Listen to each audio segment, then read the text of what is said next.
নমস্কাৰ বন্ধু বান্ধৱীসকল, আজি মই আপোনালোকৰ লগত আলোচনা কৰিম চ'ত মাহত ভুলতো খোৱা উচিত নহয় এই তিনিটা বস্তু।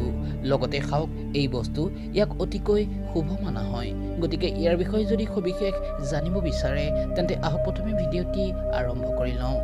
বন্ধুসকল, হিন্দু ধৰ্মত এই চ'ত মাহৰ গুৰুত্ব অপৰিসীম। এই মাহত অনেক পবিত্ৰ উৎসৱ পালিত হয়। চ'ত মাহৰ পূৰ্ণিমা আৰু চিত্ৰা নক্ষত্ৰৰ বাবে এই মাহক চ'ত মাহ বোলা হয়। কোৱা হয় যে এই মাহৰ পৰাই সত্য যুগৰ সূচনা হয় বুলি ধৰা হয়। গতিকে চ'ত মাহত এনে কিছু বস্তু আছে যাক খোৱা উচিত নহয়। এই চ'ত মাহত মিঠা বস্তু খোৱাৰ পৰা বিৰত থকা জৰুৰী।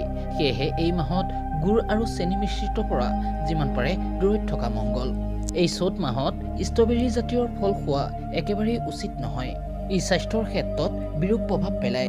চ'ত মাহত যিকোনো ব্যক্তিয়ে বেছিকৈ শুকান জলকীয়া বা মছলা জাতীয় খাদ্য খোৱাৰ পৰা বিৰত থকা ভাল। লগতে এই চ'ত মাহত বাহি খাদ্য খোৱা একেবাৰেই উচিত নহয়। ই আপোনাৰ স্বাস্থ্যত বিৰূপ প্ৰভাৱ পেলাব পাৰে। চ'ত মাহত বেছিকৈ তিতা খোৱা ভাল। চ'ত মাহত তিতাজাতীয় খাদ্য খোৱাটো বহুতো শুভ মানা হয়। এনে কৰিলে গোটেই বছৰটোত সুস্থ থকা যায় বুলি বিশ্বাস কৰা হয়। এই সময়ত নিমপাত খোৱাটোক অতি উপকাৰী মানা হয়। ই অনেক ধৰণৰ ৰোগ দূৰ কৰে।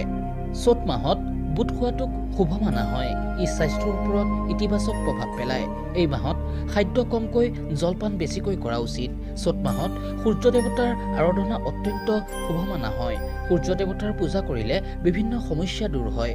এই মাহত লক্ষ্মী দেৱীৰ আৰাধনাৰ লগতে দুৰ্গা দেৱীৰ নৰতাৰূপৰ পূজা কৰাটো বহুতো শুভ মানা হয়। গতিকে বন্ধু বান্ধৱীসকল, আজিলৈ ইমানেই আছিল। যদিহে ভিডিঅ'টি আপোনালোকৰ ভাল লাগিলে তেন্তে তলত কমেণ্টত শুদ্ধ মানে লিখিব, জয় মা লক্ষ্মী, জয় মা দুৰ্গা, ওম সূৰ্যায় নমঃ।